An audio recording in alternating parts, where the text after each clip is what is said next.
अस्सलाम वालेकुम नाजरीन, शाहिद चौधरी ऑफिशियल के साथ मैं हूं आपका मेजबान अब्दुल्ला तनवीर। नाजरीन, एक हैरान कुन आपके साथ स्टोरी शेयर करते चले। लाहौर के इलाका सुंदर की निजी हाउसिंग सोसाइटी में एक हंसता बसता घर, एक शुरू होने वाला उस घर का जिसका आगाज होने जा रहा था। तमाम तर लोग, तमाम तर मेहमान वहां पे मौजूद थे, यानी कि शादी वाला घर। वो किस तरीके से वो वहां पे सफे मातम बिछ गया, कैसे वहां पे एक बारात ने आना था, बारात ने लेके जाना था, लेकिन बदकिस्मती से वही बरातिये, वही मेहमान जिन्होंने ढोल ढमके पे नाचना था, नाच गाना करना था, वही लोग जनाजे में शरीक होते हैं। ये वाकया क्या पेश है, और यकीनन मैं बहुत ज्यादा मैं खुद बहुत ज्यादा अपसेट हो गया था, और आपसे भी शेयर करता चलूं तो मतलब मुझे समझ नहीं आ रही मैं किस तरीके से इस चीज को मैं आपके साथ शेयर कर सकूं। कि एक तो ख्याल ये भी आता है कि घर का बेदी लंका डाए, तो दूसरी तरफ ये भी नजर आता है कि क्या मुआशरे में सफाकियत बढ़ती जा रही है, क्या मुआशरे में बर्बरियत, चंगेजियत का आगाज शुरू हो गया। और ये भी उन चीजों से जो कि आपके बड़े करीबी लोग होते हैं, करीबी रिश्तेदार होते हैं, जिन पे आप कभी तवक्का भी नहीं कर सकते कि हमारे साथ ये लोग भी ऐसे कर सकते हैं। यकीनन कुछ रिश्ते ऐसे होते हैं बड़ी अहमियत के हामिल होते हैं, लोगों की नजर में उनको बड़ी अहमियत से देखा जाता है, लेकिन आज के मौजूदा दौर में इस तरह की जो चीजें हैं वो बढ़ती जा रही हैं, रिश्तों की अहमियत कम होती जा रही है। ये बेसिकली जो वाकया पेश आता है, एक लड़की होती है, उसकी शादी होती है, ईद के तीसरे रोज उसकी तेल मेहंदी का आगाज होता है, तेल मेहंदी होती है, तमाम मेहमान वहां पे मौजूद होते हैं, तमाम रस्में अदा की जाती हैं, ढोल बजाए जाते हैं, शनाइयां बजाई जाती हैं, मेहमान वहां पे रुक जाते हैं। और तकरीबन बारात से 9 घंटे पहले, यानी कि तेल मेहंदी की रात, यानी कि तकरीबन सुबह के 4 या 5 बजे अचानक से फायर की आवाज आती है। मेहमान उठते हैं, लोग उठते हैं, जाके कमरे में देखते हैं तो वो जो लड़की, वो जो दुल्हन होती है, बदकिस्मती से उसको गोली लगी होती है। लोग परेशान होते हैं, देखते हैं कि आखिर किया किसने है। तो वहां पे जब इस चीज को इन्वेस्टिगेट किया जा रहा होता है तो वो उसके जो घर वाले होते हैं, अहले मुल्ला को भी इकट्ठा कर लेते हैं। लोग पहुंचते हैं, देखते हैं लड़की की जो सांस होती है वो खत्म हो चुकी होती है, उखड़ चुकी होती है। तो वो कहते हैं कि आप ना पुलिस के ऊपर लाजमी कॉल कीजिएगा और बताइएगा कि ये किस तरीके से वाकया पेश है और किन किन के ऊपर आप शक करते हैं। तो घर वाले जो होते हैं वो कहते हैं कि हमें किसी के ऊपर शक नहीं, और हम खुद हैरान है कि ये वाकया कैसे पेश आ गया। हमारी दुल्हन को, नई नवेली दुल्हन को गोली आखिर कौन मार गया। अब वहां पे एक शख्स होता है, अकरम नामी, ये कातिल, ये सफाक, ये बदनसीब, मैं इसके बारे में क्या अल्फाजों का इस्तेमाल करूं, ये बद किरदार वहां पे शख्स मौजूद होता है जो कि वहां पे बहाना डाल रहा होता है, बहाना लगा रहा होता है बार बार कि मेरा पेट दर्द हो रहा है, मेरा ब्लड प्रेशर लो है, मेरे सर पे बड़ी दर्द हो रही है। और ये उस लड़की का बदकिस्मती से बहनोई होता है और उस घराने का ये दामाद होता है जिसके ऊपर बड़ा ज्यादा उस घराने को ट्रस्ट होता है। यानी कि ये जो अकरम नामी ये जो शख्स होता है, ये लड़का होता है। अब क्या होता है जी, वहां पे जब पुलिस आती है तो पुलिस वहां पे इन्वेस्टिगेशन शुरू करती है। पुलिस वहां पे जब अपने तमाम तर वो जो जराए होते हैं उनको बुला लेती है, और जब वहां पे फिंगरप्रिंट्स लिए जाते हैं पुलिस की जानिब से लोगों के, तो वहां पे ये जो लड़का होता है, अकरम नामी ये जो कातिल होता है, ये घबरा जाता है, उधर बहाना करता है कि मेरी तबीयत बहुत ज्यादा खराब होने लग गई है तो मुझे आप हॉस्पिटल ले जाएं।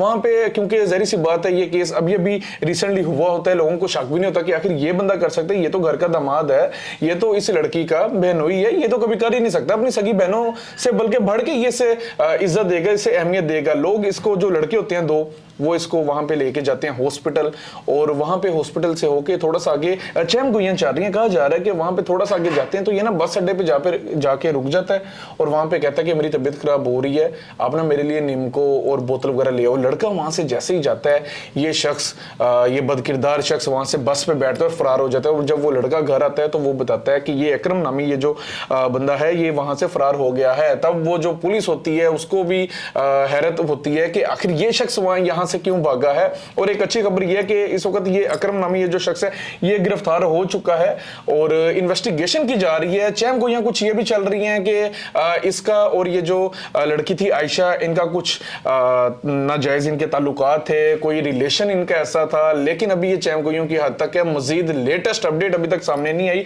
लेकिन नाजरीन देखें कितना अफसोसनाक वाकया पेश है कि बेनोई ने अपनी ही साली को उसकी शादी से पहले तकरीबन बारात से 9 घंटे पहले उसको गोली मार के कत्ल कर दिया। हमारा मुआशरा आखिर किस तरफ जा रहा है? ये वो रिश्ते हैं जो बड़ी अहमियत के हामिल हैं और ये वो रिश्ते हैं जिनको बड़ी अहमियत की निगाह से देखा जाता है।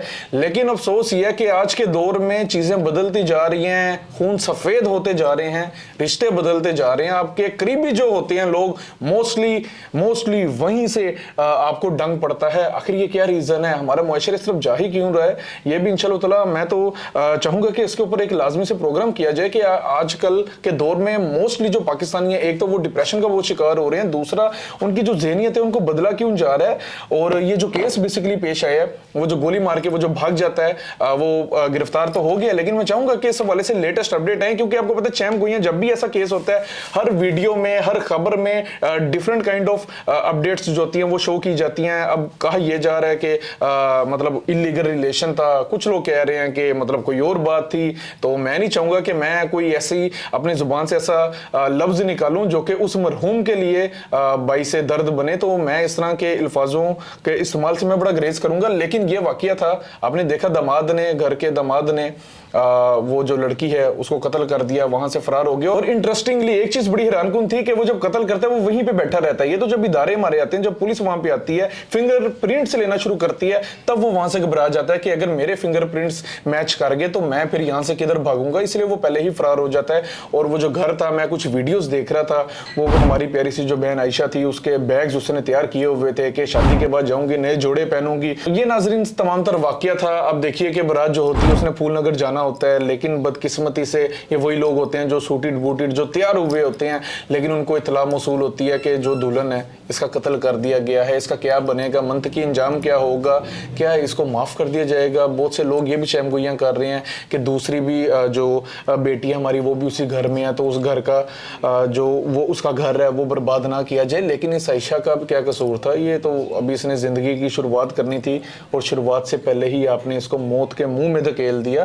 तो मेरे नज़दीक तो इस तरह के किरदारों का बड़ा बुरा अंजाम होना चाहिए, ताकि आने वाले जो हमारे लोग होंगे, हमारी जो नस्ल होगी, वो भी इससे इबरत हासिल कर सके। और इस तरह के अफराद को मुआफ कतई तौर पे नहीं करना चाहिए, ना उनके घर वालों की जानिब से, ना किसी ऐसे मुद्दई की जानिब से जिसने इसके खिलाफ FIR वगैरह दर्ज करवाई है। मजीद जो लेटेस्ट रिपोर्ट आएगी इसके हवाले से इंशाअल्लाह ताला मैं आपके सामने लाजमी रखूंगा। आप क्या समझते हैं, आप क्या सोचते हैं रिश्तों को लेके? आप क्या समझते हैं कि आज के दौर में इस तरह की चीज़ें किस वजह से हो रही हैं? क्या जो हमारी ताल्लुकदारी होती है वो अपनी जो बाउंड्री होती है उसको क्रॉस कर जाती है, इस वजह से ऐसा होता है? या फिर ये कुछ अफराद ऐसे होते हैं जिनकी वजह से तमाम तर मुआशरे पे धब्बा लग जाता है? प्रोग्राम का फीडबैक नाज़रीन ज़रूर दीजिएगा। इसी के साथ अपने मेज़बान अब्दुल्ला तनवीर को इजाज़त दीजिए। अल्लाह निगहबान।